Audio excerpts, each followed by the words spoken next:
Welcome, ladies and gentlemen, to the daily, exactly the price we were at yesterday show with your host, Matt McGregor, and the Tone Vase. Good morning, Tone. How are you, mate?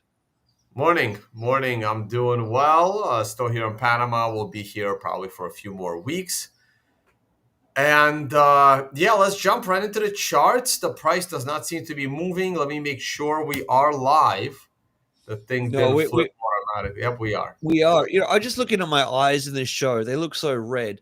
But I wore glasses permanently for about the last 15 years. And I left my glasses in Malaysia. And I've been 2 months without glasses. And I'm feeling pretty good. They are looking a little bit red, but I think I could get away with not wearing glasses. I think just not wearing glasses has actually improved my eyesight. If I Oh, don't read or anything. as it should, by the way. So, like I said, I've kind of my new focus has been health and wellness, and man, there is so much you can if you start going down the rabbit hole of eyesight. Like the entire profession of optometry is just like a giant scam. Like there are so many exercises for your eyes that no one should ever have to wear glasses. Like you can, it's absolutely incredible. I keep doing this. I keep touching my face, just putting my glasses back, which because I've worn them for so long and they're not there anymore, and almost I don't even realize anymore. I think I don't need glasses. It's crazy. All right, let's go into the charts. All right, this is exactly 4 hour time frame to start with.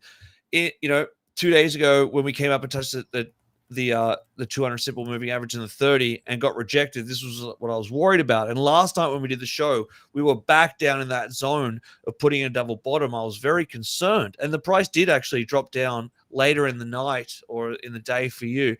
And I said in yesterday's show, the worst place that we could possibly be tomorrow when we do the show is if we bounce back up and we're sitting at the 30 simple moving average during the show, because I'll be very unsure of where the price is going.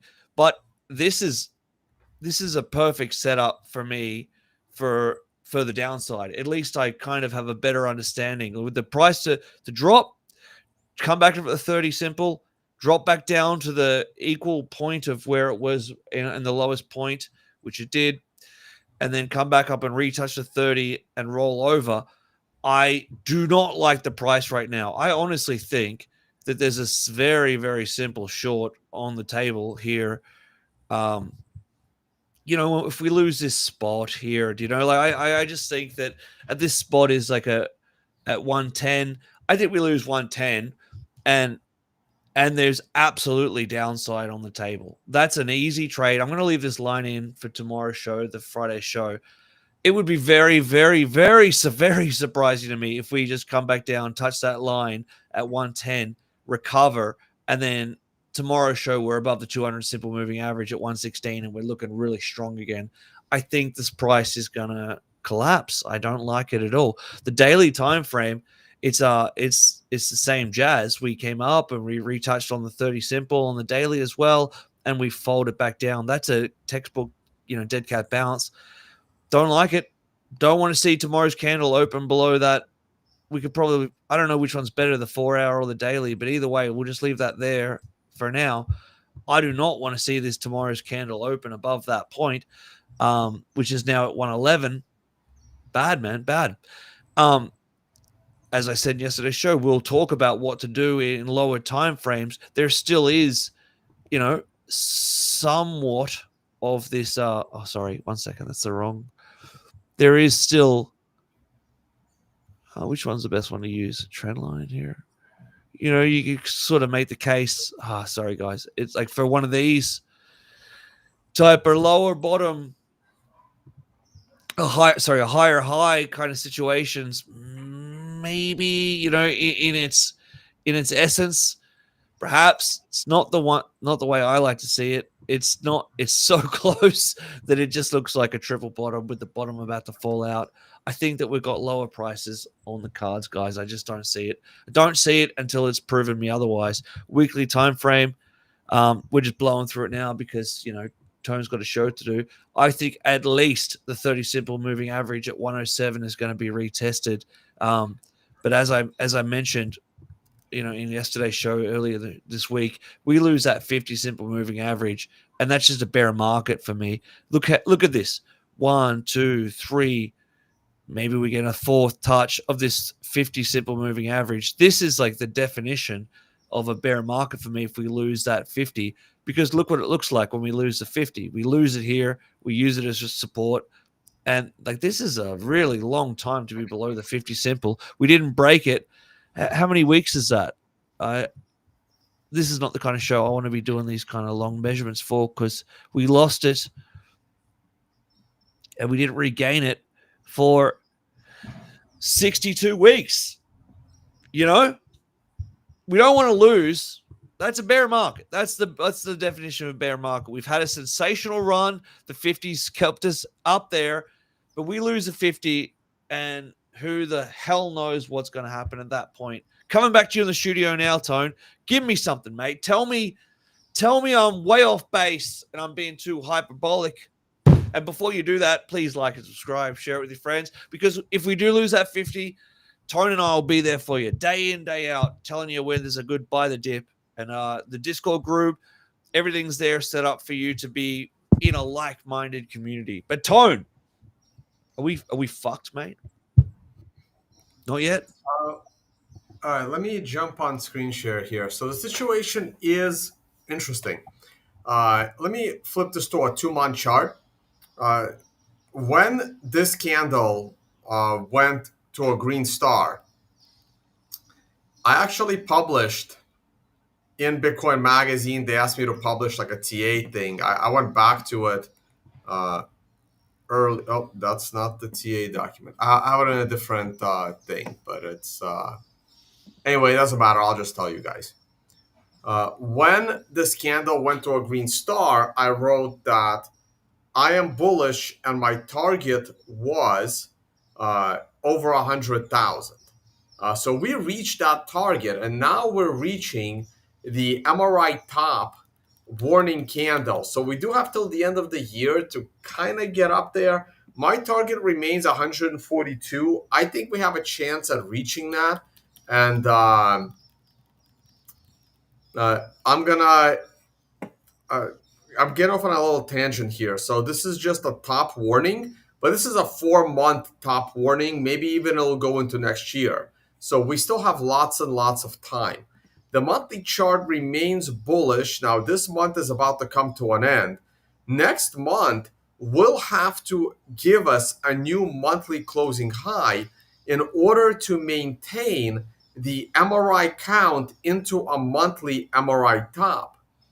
However, breaking of the count is not necessarily a bad thing. And I'm going to talk about that in terms of a daily version, which at the moment would be a bearish thing, but the reverse is also true.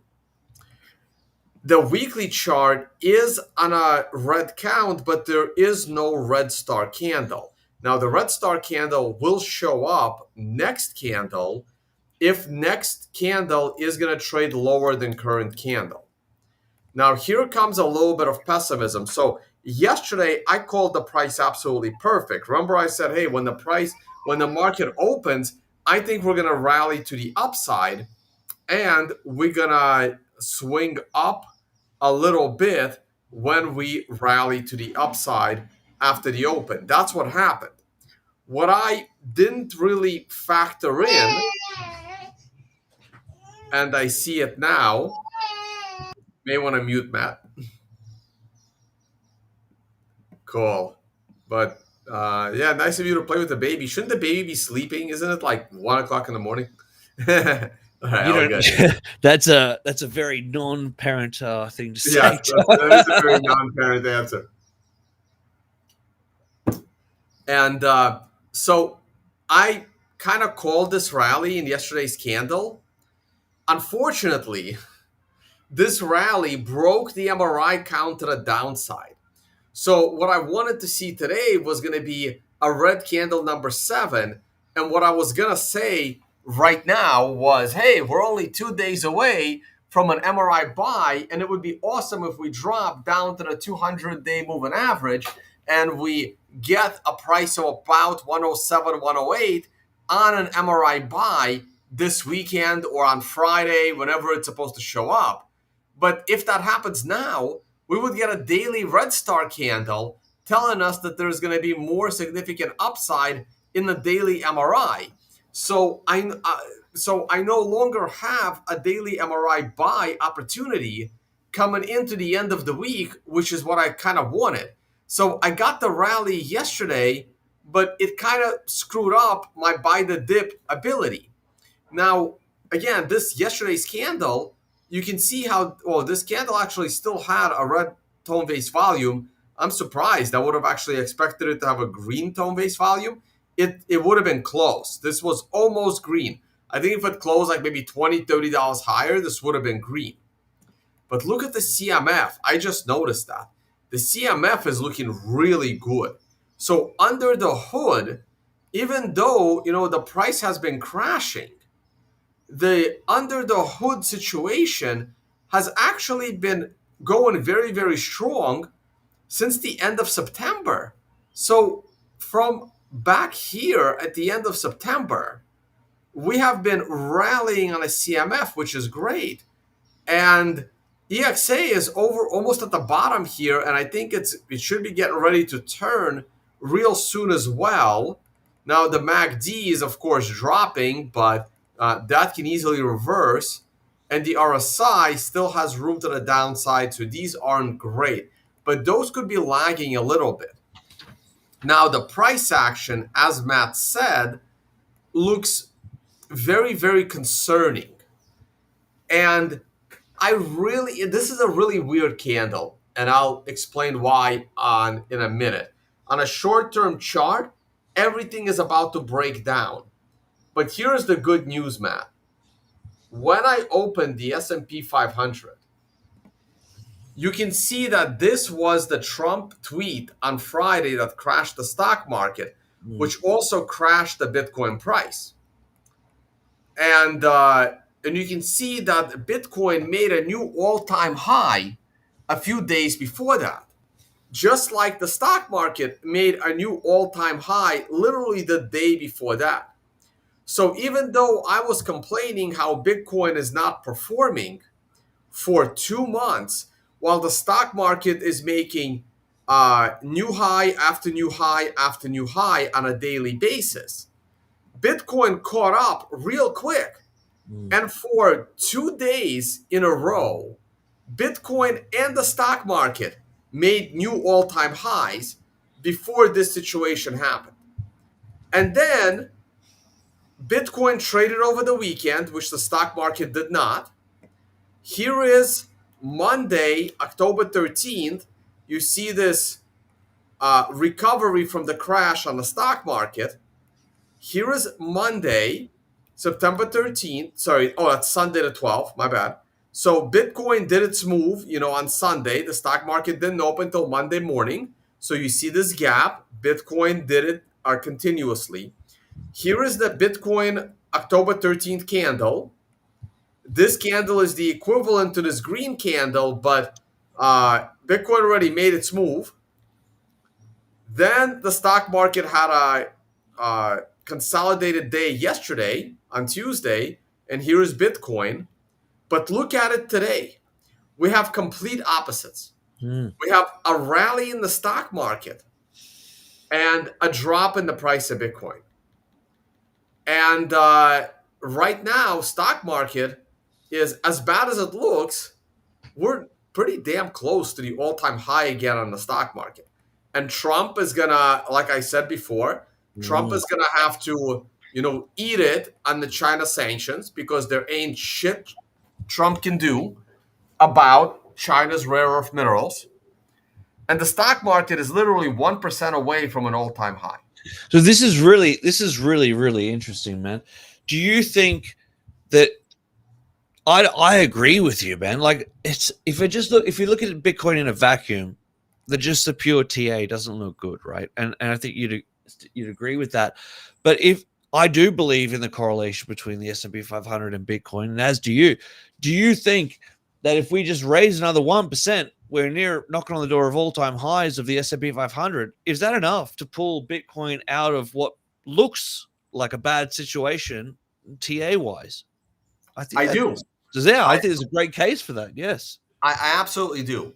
And Yes. what I will be looking for is those of you that have watched me long enough, you will know when I say the words, the spirit of the well, I have to change the wording here. Mhm. I will now refer to it as the spirit of the MRI. And in the spirit of the MRI, if this candle closes where we are right now at a new daily low, I will treat this candle like like a 7 on the MRI count. That's how I will treat it. Yeah. I will just, in my mind, I will say, hey, you know, this thing could have easily closed just $200 lower and it would have continued my trend. Mm. So this is the perfect candidate for like that spirit of the MRI concept. And if we get a low price of below 110 on Friday, I will treat it as an MRI buy. I will treat it as an MRI buy in real time. But of course, when I look back at this period a year from now, I Mm. will have no memory whatsoever that there was a daily MRI buy here, and I will You'll have forget no about it. Yeah, explanation that's right. why we rallied. But in real time, I would treat it as such. You know, just like Yeah, I said, just as you're thinking of other examples, I use the spirit of the 4 hour 4 candle 1 to 4 correction all the time. Do you know what I mean? It's the spirit of it, even if it took 6 candles to do. Do you know, like a true. Uh, and look, whoa, go back to that last chart. Look at that last chart you were looking at. this looks bad. Yeah, that's a head and shoulders from hell. It is, but the hourly is coming up on an MRI buy. The MRI buy and hourly have been generally good for Bitcoin. No, we're So fucked, let's dude. see. You're being overly positive. That, from a pure TA point of view, that looks bad. But as Yeah, you no, say, it does. S&P, It, yeah, it does look bad. But again, I'm going back to here. yeah, I mean, that's it. this candle is starting to look bad. I mean, this Yeah, candle looked a lot better a few hours ago. yeah. But if the S&P can rally here, let me see the 10 a.m. reversal on the S&P. I think we're fucked. Look at this. Bring it up. Let me see here. So here's a classic 10 a.m. reversal on the S&P. Hmm. Yep, there it is, 10 a.m. Literally when the high is made on the S&P. Yeah. We are about to close the gap here. So I think the correction, the 10 a.m. correction is probably nearing its end. Yeah. That's a big move, man. What a No doubt. perfect 10 a.m. Yeah. reversal here. Yeah, it And for is. Yeah. 50 points, too. Shit. Never in my life did I catch a 50-point move on a 10 a.m. reversal back when I was live trading. This would be like this would be my profit for like a week or a month. Yeah. Yeah. Just on this one day, it's absolutely perfect textbook 10 a.m. reversal on the S&P. I'm curious Well, what Bitcoin. everything that we just spoke about, that the S&P could carry Bitcoin up and above. It doesn't work if S&P is not carrying Bitcoin at all. Like if the S&P is crashing, then Bitcoin's in Right. trouble. Right. Now, I do have to explain why, if the S&P goes to an all-time high, would I expect a Bitcoin all-time high to follow in a minute. But you can see Bitcoin right here. Here's market open at 9. This is the market opening candle, 940. And then we rally into 10 a.m. The Bitcoin 10-minute, I can't even go to a 5-minute candle. You can see the 10 a.m. candle was the final rally. And then at 10:05, we top on Bitcoin, and down we go because the S&P is going down. But I think the S&P should reverse into the end of day. Bitcoin should stabilize. But the ultimate question is, why would I expect Bitcoin to rally to new all-time highs if the S&P goes to new all-time highs? Just like I was so confused why Bitcoin hasn't made an all-time high, starting in early September, and it took until early October. So it was basically lagging by like a month. Is because when the S&P goes to a new all-time high, companies are wealthier. Companies are able to pay their employees more, even though they usually don't, but they can. We're right now dealing with a situation where um, AI is taking over human labor slowly, so companies don't have to pay people more. Companies could also fire low-skilled workers and give raises to higher skilled workers. But at the end of the day, the stock market is an incredible measure of the economy, contrary to what people that don't understand the stock market would want you to believe. The stock market is an incredible correlation of the economy, because when the stock market does well, companies are doing well. Because what's the reverse? When a stock market crashes, companies go out of business, employees get fired, a recession sets in. And if you recall, I don't know, for some reason, this morning, I remembered when I was visiting Socrates in Colorado. This would have been probably about a year and a half ago. And we were doing streams from his house. And one of the things he said was he was anticipating a US recession. This was a year and a half ago. And I told him, I'm not anticipating a US recession because everyone's screaming about the yield curve inversion and all this stuff. And I got to find that video that we did. And one of his arguments for the recession was people are struggling to pay their bills. But at the same time, he made an argument that because people are struggling to pay their bills, they have to take on a second job. So a lot of people are now working two jobs to pay their bills. And I immediately said, but that is the opposite of a recession. A recession is when a person can't find one job. But if a person is able to find two jobs, that means the economy has plenty of jobs. And yes, that person may have to, eat shittier food, and that person may not be able to go on vacation, but that's not what a recession is. A recession is when economy collapses, companies go out of business, and a person has no job whatsoever. The ability to find a second job is the opposite of a recession. And that is why I did not anticipate a recession, and we haven't had a recession. And it's the same concept here. If the stock market can go to a new all-time high, that means companies are doing well. That means investors are looking positive at companies, and that means that people with money are getting wealthier. The person that needs two jobs is not getting wealthier, but a person that can actually buy an entire Bitcoin and take that Bitcoin off the market and reduce the supply of available Bitcoin, which is the biggest driver of Bitcoin price action. That person does get wealthier when the stock market rises. And that is why, if the stock market is able to make a new high this month or next month, I'm still looking at a $140,000 target for Bitcoin into year end. What do you think of that speech, Matt? Mate, all I think of when I heard that is like the Australian government is good enough to tax you 50% on your second job. So I left the country. Hey, mate, let's wind it up. I can still hear little Bubba crying next door. So all right. Yeah, we will do that. I will just point out that Bitcoin dominance is continuing to rally, which is great.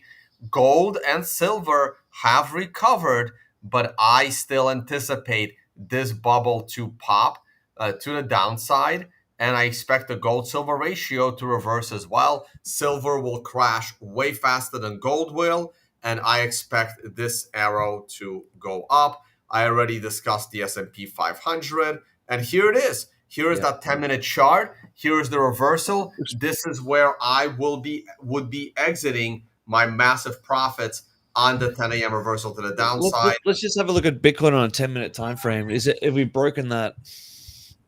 And here it is as well. Here is Bitcoin on a 5-minute time frame. Here is on a 10-minute time frame. It's very possible the low for the day is in on both the stock market. I don't think Bitcoin. So. I don't think so. We'll see. We'll see tomorrow. I'm going to put a marker right here. Do it right now. I'm going to put a marker right here. You choose the bottom? Oh, no, it's fine. I don't care. I think that's gone. No, but that won't matter, right? Either the bottom is in or the bottom is not in, right? I don't think the bottom is in. So we're going to find out. So that is, I'm saying the bottom for the day, and unlike, I don't want another massive international argument like I did with Roger Ver. What is the definition day. No. You call it what you will. I think we're going lower. I think we're going lower on both cases. We will see. I will. I mean, look, I would be going long here, and I would have my stop loss. So basically, if I was day trading, I would be going long. I mean, I'd be going long right now, right? It doesn't matter, right? But this is my. I'm just marking the candle low. Yep. I would put my stop loss at the swing low, probably over here. That would be my stop loss on a swing trade. And this is a swing trade, not a 1 hour trade, right? So I can even use a 4 hour chart, for example. I need to get rid of this line. I will make this blue. Sorry, guys, that's my stop loss. I will make this. This would be this is what Matt and I are referring to, is that low in. This would be my stop loss. And if we rally above 112, I would then put my stop loss at significantly above my entry so that I guarantee a winning trade. That's basically what I'm looking at. And I'm mostly going by the fact that I think the S&P 500 is now rallying and Bitcoin's going to follow. So I will do the same on the S&P. I'm going to put the low in right there. I think this is a great debate that we can have tomorrow, because I've got the notes written. You've got the lines in. Tomorrow we'll bring you a show and we'll review. So follow up. Yeah, follow up. Thanks, guys. Thanks for joining once again. It's been a really good week of shows, and can't wait till you bring this show tomorrow. I thought by today we'd have more clarity. It's probably given us more questions than answers. So we'll come back to you tomorrow and keep going. Yep. Talk to you guys tomorrow. I don't have an explanation how Bitfarms went from 50 cents to $5. I wish I had paid attention to this, and I would be a very rich man, especially with this MRI. I mean, we were talking about it earlier this year, and I kind of gave up on it and like an idiot. And then the moment I gave up on it, it just fucking rallied, and I just saw it. You were all over Bitfarms a year and a half ago. Yeah. I was. Yeah. I was. All right, brother. All right. Later, guys. Thanks, Talk to you all. Thanks for joining. See you tomorrow. The next one. Let me stop the screen share.